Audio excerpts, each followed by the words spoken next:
Revanth సర్కారుపై retired ఉద్యోగులు రగిలిపోతున్నారు. ఎన్నికల సమయంలో ఉద్యోగులు పెన్షనర్లకు ఇచ్చిన హామీలు ఎప్పటికీ పూర్తిగా అమలు కాలేదని రిటైర్డ్ ఉద్యోగులు మండిపడుతున్నారు.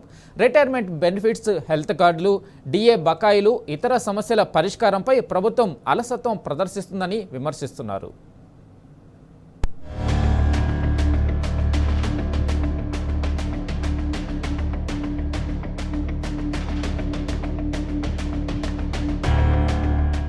రిటైర్డ్ ఉద్యోగుల పట్ల కాంగ్రెస్ ప్రభుత్వం తీవ్ర నిర్లక్ష్యాన్ని ప్రదర్శిస్తున్నది.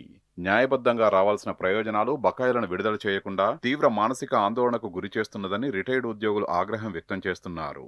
కాంగ్రెస్ ప్రభుత్వం అధికారంలోకి వచ్చి నెలలు గడుస్తున్నా ఉద్యోగులు, రిటైర్డ్ ఉద్యోగుల సమస్యలు పరిష్కారం కావడం లేదని ఉద్యోగ సంఘాలు మండిపడుతున్నాయి.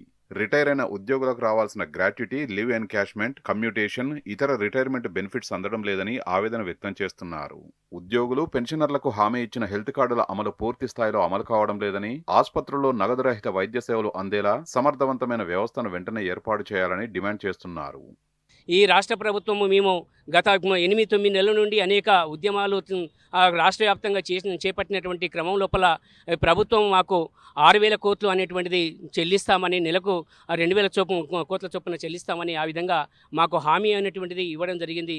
ఆ హామీ ఇచ్చినటువంటి దాని లోపల 2,000 కోట్లు పోయిన నెల లోపల ఇవి ఇచ్చినామని ప్రకటించుకున్నారు. కానీ అది తర్వాత ఇచ్చినటువంటి ఇది కూడా తర్వాత కమిటేషన్, తర్వాత జీపీఎఫ్ పూర్తి స్థాయిలో 100% ఇచ్చామని అన్నారు. కానీ 100% జీపీఎఫ్ రాలేదు. ప్రకటించుకున్న దానికి కట్టుబడి ఉండాలని మేము ఈ విధంగా మిమ్మల్ని ఈ పెన్షనర్స్ పక్షాన డిమాండ్ చేస్తున్నాము. కాంగ్రెస్ ప్రభుత్వం ఇప్పటి వరకు రిటైర్డ్ ఉద్యోగులకు సంబంధించిన బకాయిలను పూర్తి స్థాయిలో విడుదల చేయడం లేదు. దీంతో వారు తీవ్ర మానసిక వేదనకు గురవుతున్నారు.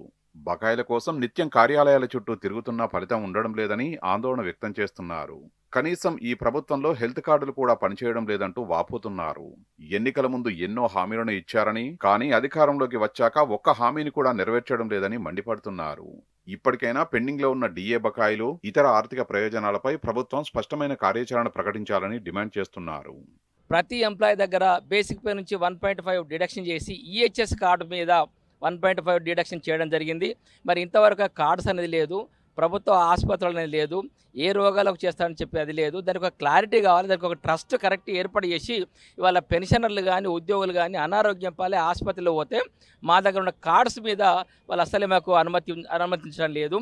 ఇదో పక్కన నడుస్తూ ఉండగా మేము 2024 మార్చి నుంచి మేము రిటైర్మెంట్ అయినటువంటి ఉద్యోగులం. మరి రిటైర్మెంట్ అయిన బట్టి వాళ్లకు ఎవరికి కూడా ప్రభుత్వం నుంచి మాకు రావాల్సినటువంటి మేము దాచుకున్న బకాయిలు రాకుండా వాళ్ళు ప్రభుత్వం కాలయాపన చేస్తున్న సందర్భం. నేను ముఖ్యమంత్రి గారు ఇప్పటికైనా మా పెన్షన్ బకాయిలు మాకు ఏకమొత్తంగా చెల్లించాలని చెప్పి మేము ప్రభుత్వాన్ని కోరుతా ఉన్నాం. పదవీ విరమణ చేసిన ఉద్యోగులతో పాటు పెన్షనర్లకు రావాల్సిన బకాయిల చెల్లింపుల్లో రేవంత్ సర్కారు పూర్తిగా విఫలమైంది. దీంతో కుటుంబ అవసరాలు తీర్చుకోవడం కూడా కష్టంగా మారిందని వారు వాపోతున్నారు. వైద్య ఖర్చులు, కుటుంబ బాధ్యతలు పెరిగిన ఈ సమయంలో ప్రభుత్వం స్పందించి వెంటనే బకాయిలు విడుదల చేయాలని కోరుతున్నారు. ఈ అంశంపై పలుమార్లు ప్రభుత్వానికి వినతి పత్రాలు సమర్పించినా ఆశించిన స్థాయిలో స్పందన లేదని ఉద్యోగ సంఘాల నేతలు అంటున్నారు. రిటైర్డ్ ఉద్యోగుల సమస్యల్ని అత్యవసర ప్రాతిపదికన పరిష్కరించాలని, పెండింగ్ లో ఉన్న అన్ని రకాల బకాయిలను విడుదల చేసి ఆర్థిక భరోసా కల్పించాలని డిమాండ్ చేస్తున్నారు. ప్రభుత్వం ఏర్పడిన తర్వాత 3 మాసాలకు పదవీ విరమణ అనేది మొదలైంది. ఆనాటి నుండి నేటి వరకు కూడా చాలామందికి బకాయిలు రాకపోవడం వలన మాలో ఒక 99 మంది మరణాలు కూడా చూస్తున్నారు.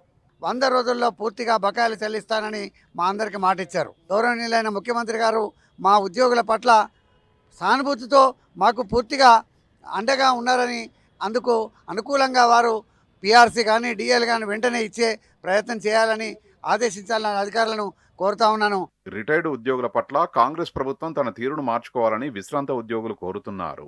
తమ సమస్యల పరిష్కారానికి ప్రభుత్వం త్వరితగతిన నిర్ణయాలు తీసుకోకపోతే రాష్ట్ర వ్యాప్తంగా ఆందోళనల్ని మరింత ఉధృతం చేస్తామని హెచ్చరించారు.